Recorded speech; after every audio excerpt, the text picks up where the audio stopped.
जय हिंद दोस्तों। स्वागत है आपका क्यूरोसिटी जीएस के यूट्यूब चैनल पर। मैं आशा करता हूं आप लोग स्वस्थ होंगे और आज जो स्वास्थ्य के प्रति देखिए कोरोना का एक नया वेरिएंट भी आ चुका है और इन्वायरमेंट में फैल भी रहा है और इसको स्प्रेड का प्रभाव जो है कहीं ना कहीं जो ओमिक्रॉन था इसके पहले का वेरिएंट उससे कहीं ना कहीं थोड़ा सा संक्रामक है। तो मैं आशा करता हूँ आप लोग अपने इम्यूनिटी सिस्टम को बढ़ाने के लिए योगा वगैरह कर रहे होंगे, मेडिटेशन वगैरह कर रहे होंगे, रनिंग वगैरह कर रहे होंगे। हाँ, रनिंग से एक बात याद आती है हमें कि आज हुआ क्या कि आप लोग तो शूज पहनकर रनिंग करने गए थे, लेकिन हुआ क्या कि मैं जो है बिना शूज के ही रनिंग करने चला गया और हुआ क्या मेरे साथ, मेरे हड्डियों जो है ना, हड्डियाँ चटकने लगी। हड्डियों में इतना जब दौड़ते थे ना जब मैं दौड़ता था तो हड्डियाँ क्या होती थी, बहुत ज़्यादा एकदम उस पर इम्पैक्ट पड़ता था हड्डियों पर और शरीर में कंपन होने लगती थी और क्या हुआ कि बहुत ज़्यादा दर्द होने लगा हमारे और हड्डियों के फ्रैक्चर होने के भी चांसेस थे। इतने नहीं कि टूट जाएं, मतलब इतना था कि कंपन हो रहा था बहुत ज़्यादा, हर एक जॉइंट पर पेन होने लगा। लेकिन आपके नहीं हुआ, ऐसा क्यों? आपने क्या पहना था पता है? आपने शूज पहना था। और शूज क्या है? शूज एक माध्यम है पृथ्वी से और हमारे जो नेचुरल शरीर है, बॉडी है।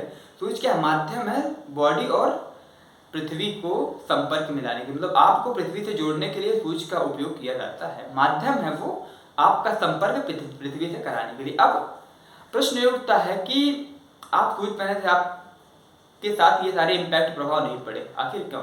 जो शूज होता है ना, वो क्या करता है, वो अब्जॉर्ब कर लेता है पृथ्वी के द्वारा, जो न्यूटन थर्ड लॉ है, क्रिया प्रतिक्रिया के बराबर जो लगता है, वो क्या करता है, वो अब्जॉर्ब कर लेता है ना। तो इससे क्या होता है कि हमारे जो इम्पैक्ट है, जो पृथ्वी हम पर इम्पैक्ट लगा रही है, वो हमारी हड्डियों तक नहीं पहुंच सकती। इससे हमारे शरीर में आप कंफर्टेबल फील कर रहे थे, लेकिन हमारे साथ ऐसा नहीं था।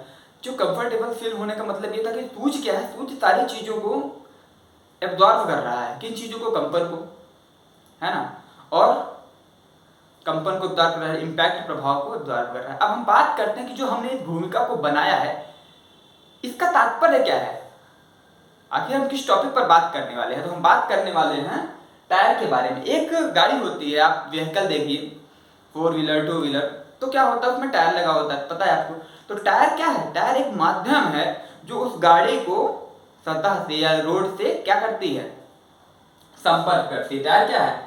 इफेक्टिव इन व्हीकल, मतलब प्रभाव क्या पड़ता है टायर का एक व्हीकल में, तो ये संपर्क का माध्यम है। टायर क्या है? एक संपर्क माध्यम है जो गाड़ी को, एक व्हीकल्स को किसके साथ जोड़ती है? रोड के साथ, या जिस पर वो चलायमान हो। बात करेंगे हम टायर के बारे में, टायर कैसे बनता है और किस चीज से बनता है, और बात करेंगे हम एयर प्रेशर, मतलब जब आप हवा चेक कराने जाते हो तो आपको हवा चेक कराने का रूल क्या है, रूल तो पता होना चाहिए ना। उसके बाद हम बात करेंगे कि एक टायर को देखकर आप कैसे बता सकते हो कि ये कितने स्पीड में चलाई जा सकती है इस गाड़ी को, और ये कितना वेट जो है कैप्चर कर रहा है, मतलब कितना वेट कैपेबल हो सकता है अपने ऊपर सहने के लिए। और बात करेंगे हम रेडियल और क्रॉस प्लाई के बारे में, और हम बात करेंगे ट्यूबलेस एंड ट्यूब टायर के बारे में। चलिए शुरुआत करते हैं। तो हम पहले टायर को समझते हैं। टायर क्या है? टायर एक माध्यम है जो एक, देखिए एक गाड़ी होती है, उसमें चेचित होती है। तो हमारी जो मशीन है, हम भी एक ह्यूमन बीइंग है, और हमारी भी एक मशीन कह सकते हैं, नेचुरली मशीन। तो इसमें क्या है, इसमें जो हड्डी के कंकाल है वो क्या है? चेसी है, चेसी बोलते हैं हम गाड़ी की भाषा में। और हम अगर व्हीकल्स को देखें तो उसकी भी एक चेसी होती है जिस पर सारे बॉडी को भाग को कनेक्ट किया जाता है। अगर हम बॉडी को हटा दें, किसी भी व्हीकल के जो पार्ट बचता है ना, वो उसकी क्या हो जाती है? चेसी हो जाती है, चेसी हो जाती है। और चेसी ही सबसे महत्वपूर्ण भाग होता है। इसीलिए तो हम जूता पहनते हैं कि हमारी हड्डियों में फ्रैक्चर ना हो। तो इसीलिए टायर लगाया जाता है कि उससे जो कंपन उत्पन्न हो रहा है, आप कल्पना करिए कि किसी व्हीकल में अगर आप लकड़ी के टायर लगा दें या लोहे के टायर लगा दें, जैसा कि आपने देखा होगा रोड बनते वक्त, वहां पर एक क्या बोलते हैं उसे, बैलेट, मतलब एक प्रेशर अप्लाइड करने के लिए एक गाड़ी उपयोग की जाती है, कुछ ऐसे होती है, रोलर टाइप में आगे लगा होता है, रोलर टाइप में लगा होता है, पीछे रबड़ का होता है, मतलब पीछे टायर लगा होता है, लेकिन आगे क्या होता है? रोलर लगा होता है बड़ा सा, वो पत्थर का हो सकता है। तो वो क्या करता है, जब वो सड़क पर चलता है तो इतना वाइब्रेट करता है ना, आप सोच नहीं सकते हैं। तो अगर ऐसा होगा तो क्या होगा कि उसके पार्ट जो है ढीले होने के चांसेस रहेंगे ना। लेकिन उस वाली मशीन में कुछ लगा दिया जाता है, सस्पेंशन ऑर्डर वगैरह, सस्पेंशन डिवाइस वगैरह लगा दिया जाता है, तो उसमें वो कंपन को सहन कर लेता है। लेकिन हम अपनी बाइक या कार में बात करते हैं, यहाँ पे कार में बात करेंगे थोड़ा सा। तो कार में जब बात करते हैं तो इसमें क्या करता है, इसमें जो टायर है आपका, यही जो है जो जमीन के द्वारा झटका प्रदान किया जाता है उसको सहन करने का कार्य करता है। आगे बढ़ते हैं। तो इससे क्या होता है कि हमारी चेचिस सही बनी रहती है, चेचिस पर लोड नहीं जाता है, और हमारे बॉडी, जो हमारी कार की बॉडी है, उसके पार्ट्स को कंपन ना होने की वजह से खुलने का चांस नहीं रहता है, और हमारी जो कार है वो सेफ बनी रहती है, हमारी जो गाड़ी है, टू व्हीलर है, वो सेफ बनी रहती है टायर के माध्यम से। बात करते हैं तो टायर क्या करता है, कंपन से सुरक्षा प्रदान करता है। इफेक्ट इन व्हीकल, मतलब टायर का प्रभाव क्या है व्हीकल में। और एक चीज हमने यहाँ पे जोड़ दिया कि टायर एक माध्यम है जो व्हीकल्स को हमारी सतह के साथ जोड़ता है। दूसरी चीज क्या है, झटकों को सहन करता है। तीसरी चीज ये देखिए, तीसरी चीज क्या है, ये पूरे बॉडी के जो कार है उसकी पूरी बॉडी का जो वेट है उसको भी तो सहन कर रहा है ना। और हमने बताया दिया संपर्क माध्यम होता है। आगे बात करते हैं कि इसके प्रकार कितने होते हैं, टायर कितने प्रकार के होते हैं। टायर एक ट्यूब टायर होता है, दूसरा ट्यूबलेस। देखिए लेस का मतलब होता है कि उसमें से हटा देना, मतलब ट्यूब टायर में से ट्यूब अगर हटा दे तो जो टायर केवल बचा, तो मतलब उसे हम ट्यूबलेस टायर बोलते हैं। तो देखते हैं, अगर एक टायर देखते हैं, देखिए ये क्या है आपका, इसमें क्या है, ये आपकी रिम हो गई। थोड़ा सा कंफ्यूजन हो रहा होगा आपको। देखिए ये ऐसे है, कुछ ऊपर जाएगा, या हम कैसे बात करते हैं आपसे, चलिए देखते हैं। कुछ हमारे पास डिवाइस वगैरह,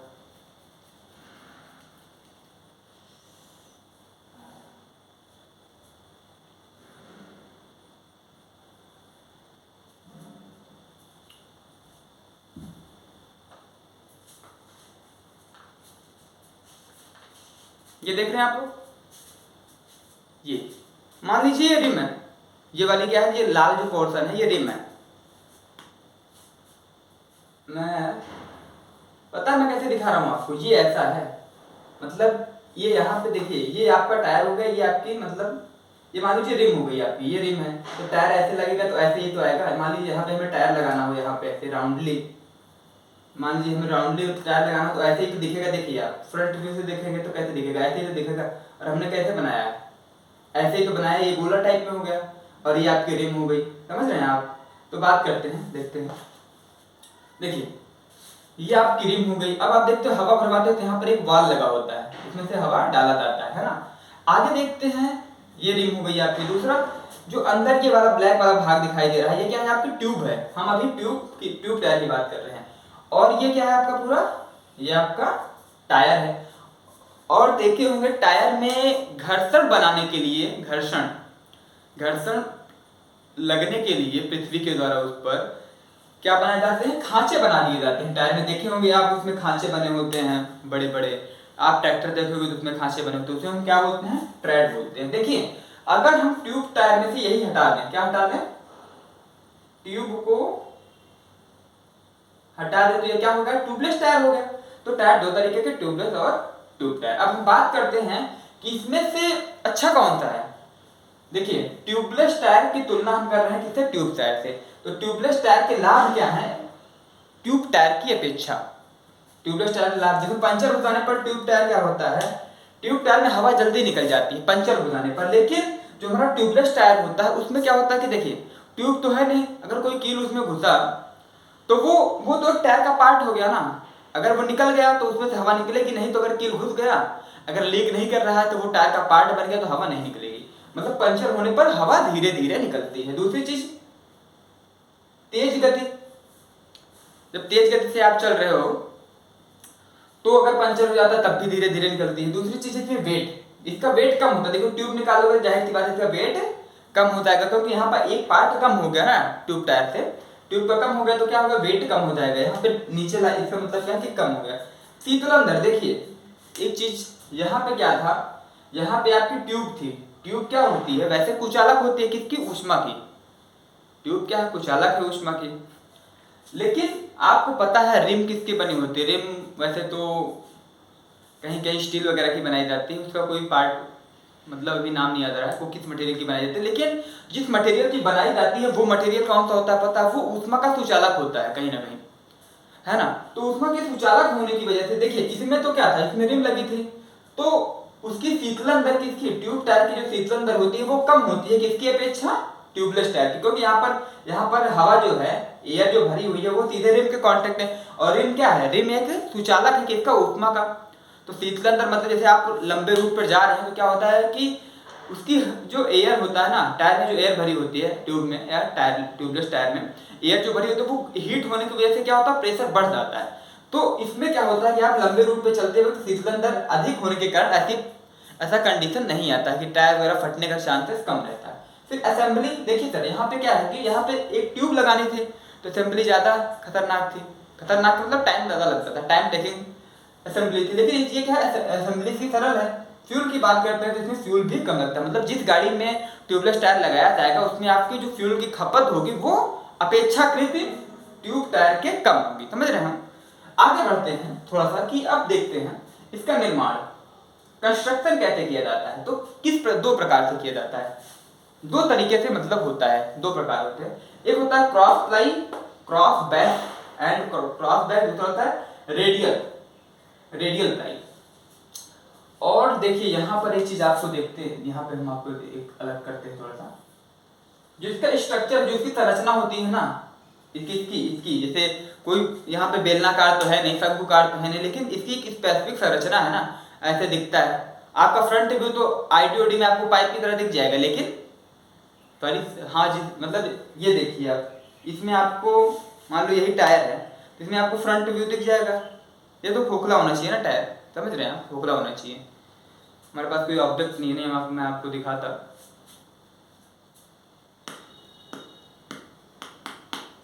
चलिए कोई बात नहीं। तो हाँ आगे बात करते हैं, ये जैसी संरचना होती है ना टायर की, वो ये स्ट्रक्चर जो होता है उसको क्या कहते हैं, कार बैक भी बोलते हैं। आगे बात करते हैं cross ply and cross base के बारे में, बेस के बारे में, और रेडियल प्लाई। देखिए यहाँ पे दो शब्द आता है प्लाई, दोनों में प्लाई यूज है। प्लाई क्या होता है कि रबड़ की परत पर, यहाँ पे हमने लिखा है रबड़ की परत पर किसके, रेयान के धागे या नायलॉन के धागे की जो परत होती है उसे हम प्लाई बोलते हैं, समझे। प्लाई रबड़ की परत, मान लीजिए ये रबड़ है, इसकी परत के ऊपर क्या किया हमने, लपेट दिया क्या, रेयान के धागे या नायलॉन के धागे। तो ये जो परत बनेगी एक, इसे क्या कहेंगे, प्लाई बोलेंगे, वन प्लाई, है ना, हम प्लाई समझ गए। अब देखिए जो क्रॉस प्लाई होता है उसमें, इसके नाम से हमें पता है क्रॉस प्लाई। क्रॉस देखो क्रॉस कब बनता है, ये तो क्रॉस है नहीं, क्रॉस ये है ना। क्रॉस का मतलब जब हम एक दूसरे को काटते हैं तो इसमें जो प्लाई होती है वो एक दूसरे को काटते हुए एक दूसरे को पर बनाई जाती है। आप देखेंगे टायर एक प्लाई, दो प्लाई, तीन प्लाई, चार प्लाई, वो डिपेंड करता है कि उस पर वेट कितना सहन करना है, इसके आधार पर होता है। रेडियल प्लाई में क्या होता है, इसमें जो है रेडियल अवस्था में, मतलब त्रिज्यीय रूप में इसे सेटअप किया जाता है, इसको धागों को। हम यहां तक पहुंच चुके हैं। अब हम आगे बात करते हैं रेडियल और क्रॉस प्लाई में क्या होता है, अंतर क्या होता है थोड़ा सा। अगर हम सेम देखो यहाँ पर क्या है ना, एसएम का मतलब क्या है, सेम मोशन, मतलब समान गति पर बात करें तो इसमें शक्ति कम लगती है चलाने के लिए गाड़ी को, और इसमें जो पावर है मतलब शक्ति जो है वो अधिक लगती है, किसमें, क्रॉस प्लाई में, और रेडियल में कम लगती है। फ्यूल की बात करें तो रेडियल प्लाई वाला टायर जिस गाड़ी में लगा होगा वो गाड़ी फ्यूल को बचत करेगी, मतलब उसमें ज्यादा फ्यूल नहीं लगेगा। लेकिन जिसमें क्रॉस प्लाई वाला टायर लगा होगा जिस व्हीकल में, वो क्या, उसमें क्या होगा, फ्यूल की खपत क्या होगी, अधिक होगी।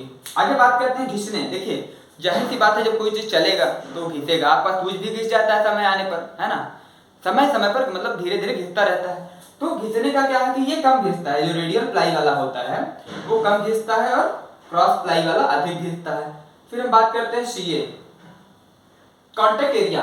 सीए का मतलब क्या है यहाँ पे, कॉन्टेक्ट एरिया, मतलब जो सर जैसे ये है, हम अगर इसको रखेंगे तो ये ज्यादा लेगा, है ना। तो क्या है कि जो कॉन्टेक्ट एरिया है वो अधिक, देखिए ये जैसे ये हमारा, ये सड़क है, ये हमारा टायर है, हमने इसको रखा तो क्या किया, अधिक ले रहा है। मान लीजिए एक और होता तो हम आपको डिफरेंट बता पाते। यही इसका संपर्क एरिया जो यहाँ पर दिख रहा है ना आपको कि हमारे हाथ पे जो इतना टच कर रहा है यही इसका संपर्क एरिया है। तो जो संपर्क एरिया होता है वो रेडियल का अधिक होता है अकॉर्डिंग टू इसके आधार पर, इसके क्रॉस प्लाई से ज्यादा अधिक होता है, इसका कम होता है। देखिए कम होने का मतलब अधिक घिसना, समझ रहे हैं आप। उसके बाद बात करते हैं एक्सेलरेशन। देखिए जब आप ब्रेक लगाते हैं तो उसमें क्या होता है, मंदन, गाड़ी रुकती है। तो एक्सेलरेशन जिस कार में क्या है रेडियल टायर लगा होगा, जिस व्हीकल में रेडियल टायर लगा होगा उसमें जब आप ब्रेक मारेंगे ना तो बहुत ही आसानी से क्या होता है कि बहुत ही शीघ्रता से गाड़ी रुक जाती है। जैसे डिस्क ब्रेक वगैरह वाले में देखेंगे आप, अधिकतर हमें लगता है यही उपयोग में लाया जाता है आजकल। और इसमें क्या होता है क्रॉस प्लाई में बहुत धीरे धीरे होता है। फिर रेट की बात करते हैं कि कौन सस्ता महंगा है, तो इसका जो रेडियल का जो दाम होता है वो अकॉर्डिंग टू क्रॉस प्लाई अधिक होता है। यहाँ पे माइनस बोलने का मतलब इससे कम है, रेडियल से इसका दाम कम है। आगे बात करते हैं हीट,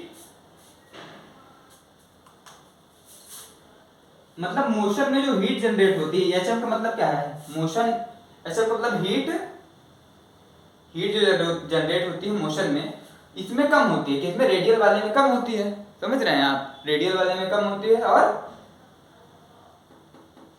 और इसमें क्रॉस प्लाई में अधिक जनरेट होती है, समझ रहे हैं आप। आगे बढ़ते हैं, हमने यहाँ तक कवर कर लिया, निर्माण तक कवर कर लिया। अब हम बात करते हैं कि ये बना किस चीज का होता है या किस मटेरियल का बनाया जाता है, तो नायलॉन से या रेयान के धागों से इसे बनाया जाता है। आगे बात करते हैं एयर प्रेशर। देखिए गाड़ी को जब आप चला रहे हैं तो जाहिर सी बात है आपको उसमें एयर चेक करवाना पड़ेगा ना, नहीं तो पता लगे एयर निकल जाए और आप गाड़ी चलाते रहे तो आपकी रिम पे भी इम्पैक्ट आ सकता है और टायर भी खराब हो सकता है। बात करते हैं एयर प्रेशर। देखिए अगर लो रहेगा, एयर प्रेशर लो रहेगा तो इसे हम अंडर इन्फ्लेशन बोलते हैं। और टायर आपका ऐसे बीच में देखो गड्ढा है, यहाँ पे क्या है बीच में गड्ढा दिखेगा, अंडर इन्फ्लेशन। देखो जब कोई चीज किसी में प्रेशर कम होता है सिकुड़ती है ना, सिकुड़ता है चीजें। और हाई रहेगा प्रेशर, अगर हाई रहेगा, एच का मतलब क्या होता है हाई रहेगा, तो ओवर इन्फ्लेशन बोलेंगे। ओवर इन्फ्लेशन में कैसे बनता है ये देखिए, ऐसे मधुमक्खी के छत्ते जैसा आपको ऐसे निकला हुआ प्रतीत होगा, समझ रहे हैं आप। और उसमें कैसा होगा कि इसमें अंडर में देखिए बिल्कुल ऐसा, ये तो बहुत ज्यादा है, मान लो ये टायर है तो ये अंदर झुक जाएगा, समझ रहे हैं आप, ये अंदर ऐसे। तो ये तो हमें पता लगा कि एयर प्रेशर कम रहेगा ज्यादा रहेगा तो टायर की आकृति कैसी होगी, है ना। अब बात करते हैं इसे जांचना कब चाहिए, मतलब हमें अगर एयर को चेक करवाना है अपनी बाइक में, अपनी गाड़ी में, अपने व्हीकल्स में, अपने कार में, तो हम कब जांच करवाना चाहिए, तो जहां पे नॉर्मल टेम्परेचर, जब आपके टायर का टेम्परेचर नॉर्मल हो। और दूसरी चीज आपका जो टायर है वो 2 घंटे पर रेस्ट पे हो, मतलब आपने गाड़ी चला के खड़ी कर दी हो 2 घंटे से, उसके बाद आपको चेक करवाना चाहिए। इससे होता क्या है, आखिर क्यों, देखिए अब आप यहाँ से पूछ सकते हैं क्यों भाई, आखिर 2 घंटा रेस्ट क्यों। हम तो ऐसा नहीं करते हैं नॉर्मल, हम गाड़ी चलाते रहते हैं, लंबे रूट से बीच बीच में हम चेक कराते रहते हैं, है ना, हमारा तो यही सिद्धांत है और हम इसी पे काम करते हैं, नॉर्मल लोग इसी पे काम करते हैं। लेकिन आखिर क्यों, जो स्टैंडर्ड बनाया गया आखिर क्यों, हमें पता है कि जब हीट बढ़ती है तो प्रेशर भी बढ़ जाता है। जब टायर चलेगा तो उसमें घर्षण होगा, घर्षण होने के कारण क्या होगा, उसके अंदर हीट जनरेट होगी और हीट जनरेट होने के कारण क्या होगा कि वायु का प्रेशर बढ़ जाएगा।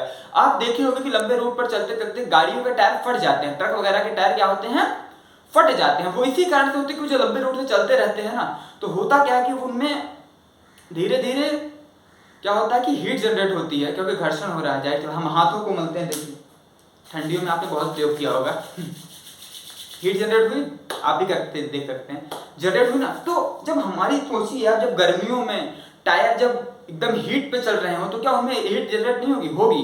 और होने की वजह से क्या होता है कि उसमें प्रेशर बढ़ता है, प्रेशर बढ़ने की वजह से आप देखेंगे कि कभी कभी एक्सीडेंट भी हो जाता है, बहुत भयानक होता है। तो जैसे जो हमारी ट्रक वगैरह हैं, जब ये हाईवे वगैरह पे चलती हैं तो क्या होता है बीच बीच में रेस्ट लेते रहते हैं इसी वजह से। तो इससे क्या होता है कि नॉर्मल टेम्परेचर होता है और नॉर्मल टेम्परेचर होने के बाद उनका प्रेशर भी पता लग जाता है कि कितना प्रेशर पर है और वो चेक करा लेते हैं। तो इसको जो है देखिए, अगर हीट बढ़ेगी तो प्रेशर बढ़ेगा, ये आपको मैंने बता दिया, सिद्धांत बता दिया। नॉर्मली आप देख सकते हैं सर, आप गांव में जब आपने कहीं पे भी देखा होगा सिलेंडर खत्म हो जाता है तो क्या करते हैं, शादी ब्याह में क्या करते हैं, हमने तो देखा है गाँव वगैरह में, वो क्या करते हैं कि जब सिलेंडर खत्म हो जाता है, खत्म होने वाला होता है ना, खत्म होने, तो वो क्या करते हैं गर्म पानी में सिलेंडर को डुबो देते हैं, उसके नीचे का, मतलब जो है सीधा है, इसे उठाते हैं, ये सिलेंडर आपने यूज कर रहे हो ऐसे ही, यहाँ पे वो लगा होता है रेगुलेटर, ऐसे उठा के ऐसे डाल देते हैं। तो इससे होता क्या है कि यहाँ पे हीट जनरेट होती है, और हीट जनरेट होने के बाद की वजह से अंदर का जो मॉलिक्यूल है, जो आपका लिक्विड फॉर्म में आपकी एलपीजी गैस है, वो क्या करती है, वो वाष्पीकृत होना शुरू होती है और तेजी से, उसका एक्सपेंशन होता है, हीट जनरेट होगी तो प्रेशर बढ़ेगा, और प्रेशर बढ़ने का, प्रेशर क्यों बढ़ रहा है, क्योंकि एक्सपेंशन हो रहा है। आप समझिएगा, आप लोहे को गर्म करते हो तो इसमें एक्सपेंशन होता है ना, आप वाटर को गर्म करते हो तो इसमें एक्सपेंशन हो रहा है, क्या हो रहा है, इसमें वाष्पीकृत होने की संभावना हो रही है। तो क्या एक्सपेंशन होगा तो धीरे धीरे जो एक आध 100 ग्राम 150 ग्राम गैस बची भी होती है वो भी निकल कर बाहर चली जाती है। तो हम समझ सकते हैं यहाँ से कि अगर हीट बढ़ेगी तो प्रेशर बढ़ जाएगा। हम यहाँ तक समझ चुके, आगे बढ़े। हम बात करते हैं टायर साइज के बारे में, कि अगर टायर की साइज क्या होती है इसके बारे में बात करें आगे। अगर आप किसी टायर को देख कर ये अनुमान लगा सकते हो कि इसकी साइज क्या है। चलिए ठीक है, चलते हैं। ये टायर साइज जैसे हमें देखना है, तो टायर की यहाँ पे देखिए हमने टायर बनाया है, देखिए ये जो है ये डी है, डी का मतलब समझ रहे हैं, जो रिम है आपकी, मान लीजिए ये रिम है, समझ रहे हैं आप, देखिए ये रिम है, तो ये जो रिम का साइज है ना, यही क्या है, डी है। और जो मान लीजिए इसके ऊपर जो वो लगाया जाएगा टायर, टायर का जो आपका जो टायर होता है उसकी अगर आप आईडी और ओडी नाप के घटा दें तो आपको क्या आएगा, जैसे मान लीजिए हमने यहाँ से देखिए, यहाँ पे R1 लिया और यहाँ पे R2 लिया, तो H का मान यहाँ पे क्या आएगा, H का मान R2 माइनस R1 कर दो, तो जो बचेगा यही आपका H है ना। और यहाँ पर हमने इसको साइड से देखा, ये तो हमने फ्रंट से देख लिया, ऐसे देख लिया। अब हम जब इसे ऐसे देखेंगे तो ऐसे दिखेगा, टायर हमें कैसे दिखेगा, ये जो है ना, ये कुछ ऐसे दिखता है, कैसे, ऐसे। अगर बात करें तो थोड़ा सा हम अगर इंक्लाइन में देखें तो ऐसे दिखेगा, है ना, तिरछा देख रहे हैं थोड़ा सा। तो ये क्या है, ये आपका टायर की चौड़ाई जो होती है ना, अगर आप किसी, देखिए सिंपल सा कुछ नहीं करना है आपको, गाड़ी जो खड़ी है सीधे उसके सामने जाइएगा और टायर को देखिएगा, टायर को देखिएगा तो जो उसकी चौड़ाई दिखेगी ना, वही आपकी डब्ल्यू है। आगे बात करते हैं जो चौड़ाई, अब यहाँ पर हम बात करते हैं चौड़ाई डब्ल्यू। जो टायर होता है, देखिए टायर हमने बताया आपको दो तरीके का होता है, एक रेडियल तो दूसरा क्रॉस प्लाई। अगर रेडियल होगा तो इसमें डब्ल्यू का मान किसमें, mm में दिया रहेगा, मिलीमीटर में, और कौन सा रहेगा, क्रॉस प्लाई का रहेगा तो इसमें इंच में दिया रहेगा। आप किसी टायर को देख के बता सकते हैं कि कौन सा है, रेडियल है कि क्रॉस है ना, ये बता सकते हैं आप। और देखते हैं आगे, जो डी है वो क्या है, टायर तथा रिम का कांटेक्ट एरिया है, कांटेक्ट डायमीटर है, मतलब जहां पर टायर जो है रिम से कनेक्ट होता है ना, वहां से जब उसका एरिया नहीं, सॉरी डायमीटर जब नापेंगे तो वो डायमीटर है क्या, डी। एच क्या है आपने बता दिया, R1, अगर R2 में से R1 घटाएंगे तो जो टायर की जो वो बचेगी ना, उसका जो पूरा ओवल होता है, गोला होता है, एक तरीके से आप रिंग देखे होंगे, ऐसे होता है रिंग, ऐसी रिंग होती है। तो ये जो है आपका, ये जो टायर है ना, इसी को एच कहेंगे, है ना। अब हम बात करते हैं कोड। देखिए उस गाड़ी में कोड पड़ा होता है, उस टायर, सॉरी गाड़ी पे नहीं, टायर पे एक कोड डाला जाता है, कोड के हिसाब से हम बता सकते हैं कि यह टायर कितने मैक्सिमम स्पीड तक चलाया जा सकता है। तो अगर पीवी लिखा हुआ है तो वो 150 किलोमीटर पर आवर, यहाँ पे हमने नहीं लिखा है, यहाँ पे मैं लिख देता हूँ किलोमीटर पर आवर, 150 किलोमीटर। अगर SR लिखा हुआ तो 170 किलोमीटर पर आवर, और HR लिखा है तो 210 kilometre per hour maximum speed हो सकती है, ये समझ लीजिएगा टायर की। इसके बाद अगर आप भगाते हैं तो आपके ऊपर खतरा हो सकता है, इसकी कोई जिम्मेदारी नहीं है।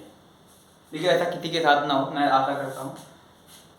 आगे बढ़ते हैं, मान लीजिए माना हमने, अब हम क्रॉस प्लाई को देख रहे हैं, इसको क्रॉस प्लाई टायर के बारे में थोड़ा सा देख रहे हैं कि अगर क्रॉस प्लाई रहेगा तो इसमें कैसे आएगा। मान लीजिए लिखा हुआ है 10-22-8 PR, अगर किसी भी टायर में लिखा हुआ है तो इसमें डब्ल्यू का मतलब क्या है, 10 इंच।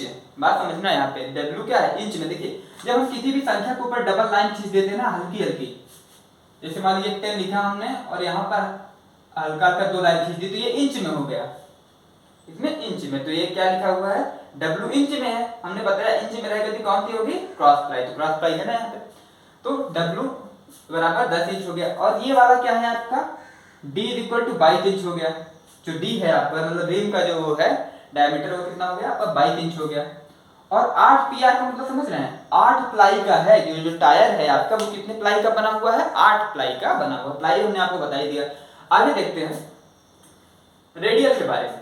देखो रेडियन में ये सारी चीजें फॉलो होंगी, डब्ल्यू भी होगा, डी ये भी होगा, डी भी होगा, आर भी होगा। और इसमें एक चीज एस्पेक्ट रेशियो जुड़ जाता है। क्या? Aspect ratio. एस्पेक्ट रेशियो क्या होता है पता है? एच बटा डब्ल्यू। मतलब अगर आपको इसमें एच में डब्ल्यू से भाग देंगे तो जो रेशियो आएगा उसी को जब हम परसेंटेज में लिखते हैं तो क्या होगा? Aspect ratio. देखते हैं, मान लीजिए किसी गाड़ी में ये लिखा हुआ है, सॉरी गाड़ी के टायर में ये लिखा हुआ है कि 295 बटा 85 आर 22.5 लिखा हुआ है। तो इसका तात्पर्य ये है, हम समझते हैं इसका तात्पर्य क्या है। तो इसका तात्पर्य ये है कि आपका डब्ल्यू क्या है, देखिए यहाँ पर रेडियल है तो रेडियल किस में रहेगा? एमएम में। तो यहाँ पे 295 एमएम आपका डब्ल्यू निकल गया है ना। फिर 85 क्या है? 85 आपकी क्या है? W by sorry H by W है। मतलब यही एस्पेक्ट रेशियो कितना है इसका? 85%, मतलब 0.08 क्या है आपका? एस्पेक्ट रेशियो है। आर की बात करें तो आर कितना है आपका? 22.5 इंच है। आगे बढ़ते हैं। एक देखिए आज के प्रेजेंट टाइम में जो है किसी भी टायर में उसका वेट, वो कितना वेट, हमने यहाँ पे वेट की कंसीडर नहीं किया अभी तक क्योंकि इसमें नहीं था। लेकिन आज जो प्रेजेंट टाइम में टायर वगैरह आ रहे हैं उसमें क्या होता है, उसमें स्पीड भी, कितने स्पीड पर इसकी मैक्सिमम स्पीड होती है ये भी लिखा रहेगा। और उसमें ये भी लिखा रहेगा कि कितना लोड, कितना इस पर वेट लगाया जा सकता है, मतलब कितना जो है ये लोड सहने के लिए सामर्थ्यवान है या कैपेबल है। देखिए मान लीजिए किसी भी टायर में हम प्रेजेंट टाइम, यहाँ पे पी का मतलब क्या है, यहाँ पे प्रेजेंट टाइम की अगर हम बात करें तो आएगा ऐसे लिखा हुआ है पी 210 बटा 65 आर 1687 वी लिखा हुआ है। देखिए यहाँ पर लिफ्टिंग डब्ल्यू का मतलब होता है कि आज के जो व्हीकल आए उनमें जो टायर प्रयोग किया जा रहा है उसमें लिफ्टिंग व्हीकल, मतलब साथ ही साथ क्या